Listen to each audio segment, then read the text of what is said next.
കോൺഗ്രസ് നേതാവിനെ പരസ്യമായി സാരി ഉടുപ്പിച്ച സംഭവത്തിൽ 18 BJP പ്രവർത്തകർക്കെതിരെ കേസെടുത്തു. മഹാരാഷ്ട്രയിലെ ഡോബിവാലിയിൽ കഴിഞ്ഞ ദിവസം BJP പ്രവർത്തകർ 73 വയസ്സുള്ള കോൺഗ്രസ് പ്രവർത്തകനെയാണ് നിർബന്ധിച്ച് സാരി ഉടുപ്പിച്ചത്. BJP കല്യാൺ ജില്ലാ അധ്യക്ഷൻ അടക്കമുള്ളവർക്കെതിരെയാണ് പോലീസ് കേസെടുത്തത്.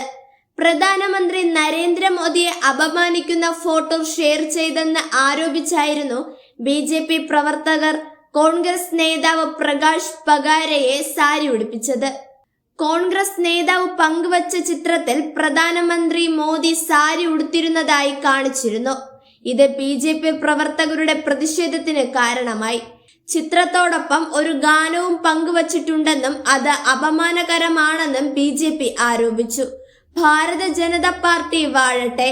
കോൺഗ്രസ് നേതാവിനെ പിങ്ക് സാരി അണിയിച്ച ശേഷം പ്രവർത്തകർ ആർത്തു വിളിച്ചു.